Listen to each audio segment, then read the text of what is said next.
faire. Maintenant, Jean-Baptiste, lui, son baptême, il a demandé à qui? Est-ce que Jean-Baptiste a fondé une église? Lequel de baptême est biblique? Es-tu baptisé, mon frère? Es-tu baptisé? Dans les églises, on ne parle pas suffisamment de baptême.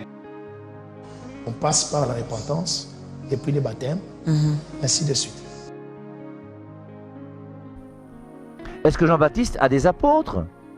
Est-ce que Jean-Baptiste a des successeurs qui vont continuer la mission de Jean-Baptiste? Est-ce que Jean-Baptiste a demandé à quelqu'un de continuer à donner son baptême aujourd'hui? C'est pour ça que le baptême de Jean-Baptiste est mort avec Jean-Baptiste. Si aujourd'hui vous voulez revenir au baptême par immersion totale dans l'eau, trouver la tombe de Jean-Baptiste et ressusciter Jean-Baptiste pour qu'il revienne à la vie. Et tant que Jean-Baptiste est mort, il n'y a plus de baptême de Jean-Baptiste. Le baptême de Jean-Baptiste n'existe plus. Et le baptême de Jean-Baptiste est un baptême de repentance et de conversion. Ça veut dire que Jean-Baptiste appelait les gens à venir vers lui pour leur dire qu'il y a quelqu'un qui est plus grand que moi. Je ne suis pas digne de délier la courroie de ses sandales. C'est lui qui est le grand, moi je suis venu uniquement annoncer. Quand on lui a demandé qui es-tu, je suis la voix qui crie dans le désert et qui annonce celui qui doit venir, qui est Jésus-Christ.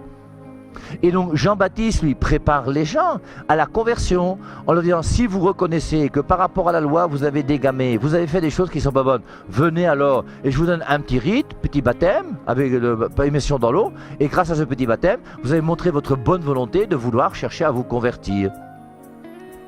Et le baptême de Jean-Baptiste c'est un baptême de repentance. Repentance ça veut dire quoi? Ça veut dire que je reconnais dans ma vie que j'ai posé des actes qui n'étaient pas bons. Et comme dans mon passé, les actes n'étaient pas bons, je me repens du mal que j'ai fait. Et par rapport à mon futur, je me convertis et je change de vie.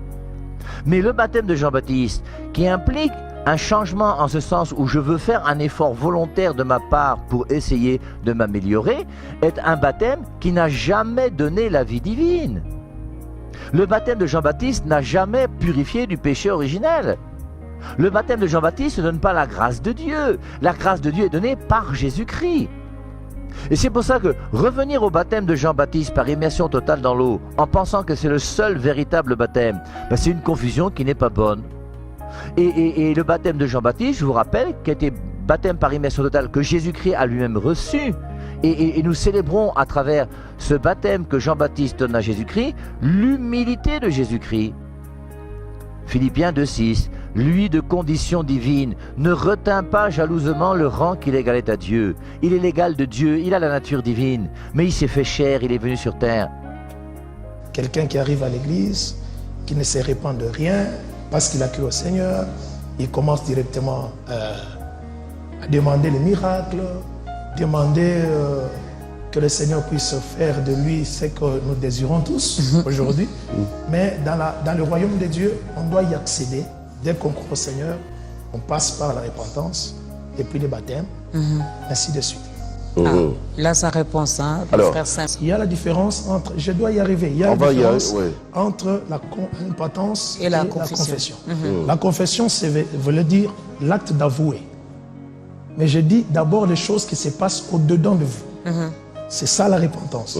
C'est au fond de votre cœur. Vous vous sentez coupable. Dans la repentance, c'est une sorte de prise de conscience. J'ai pris cette conscience que j'avais mal agi. J'ai pris cette conscience que j'avais mal agi. Je vais faire cette repentance. Mais je mets les deux. Je me dis, j'ai cette culpabilité, voilà, j'avais fait du mal. Vraiment, je tiens à demander pardon. J'en parle à mon pasteur. Là, je confesse. Pasteur, voilà ce qui s'est passé il y a de cela 10 ans. Mais je tiens vraiment à demander pardon à Dieu. Mais mon pasteur me dit, demander pardon à Dieu, c'est bon. Mais il faut chercher, tonton Jaco, à qui tu avais fait du mal pour demander également pardon. Là, vous rentrez au village, on vous dit qu'il n'est plus. Ça fait longtemps qu'il est déjà décédé. Vous faites comment? Oui. Si la personne est déjà décédée, donc Dieu reste dans l'option que vous avez confessée. Et si la personne est en vie, vous connaissez où il habite. D'abord, le Seigneur dit une chose. J'arrive là et puis il me frappe. Oui, vous pouvez aussi subir ces coups-là. Oui. Vous êtes ça tabassé, fait toujours partie. Ça fait partie de votre vie chrétienne.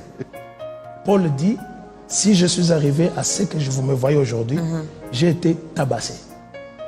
Pour arriver à faire les miracles, tout ça, il a été tabassé pour la gloire de Dieu. Es-tu baptisé, mon frère? Es-tu baptisé? Dans les églises, on ne parle pas suffisamment des baptêmes. Mais quand vous lisez la parole de Dieu, ça fait partie des premiers fondements de la Bible et de la vie chrétienne, le baptême. Quand vous lisez la Bible, dans Actes, c'était foi, baptême, foi, baptême, foi de baptême. Une fois que quelqu'un se convertit, la première chose, c'était pas la cure d'âme, c'était pas la délivrance, c'était pas la bénédiction, c'était le baptême. Mais il y a des gens ici ce matin qui ne sont pas baptisés. Il est chrétien mais non baptisé. Comment peux-tu être chrétien? Tu n'es pas baptisé. Et ils disent quoi? Non, moi j'étais baptisé dans mon enfance, je n'ai pas besoin d'être baptisé. Frère, si tu étais baptisé quand tu étais un bébé, ce n'est pas un baptême. On t'a lavé sans savon.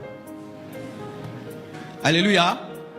Et la Bible dit, le baptême est un engagement d'une bonne conscience envers Dieu. C'est-à-dire que pour être baptisé, tu dois avoir une bonne conscience. Est-ce qu'un enfant a un engagement à faire et une bonne conscience? Donc si tu baptises un bébé, tu as baptisé un ignorant. La preuve, tu ne sais même pas quand est-ce que tu étais baptisé. C'est le jour qu'on t'a montré les photos de ton baptême que tu t'es souvenu que tu étais baptisé. Comment tu peux t'engager à Dieu et tu oublies que tu t'es engagé à Dieu? Et si on t'a baptisé par aspersion, on a mis de l'eau sur toi? Non, ce n'est pas un baptême biblique.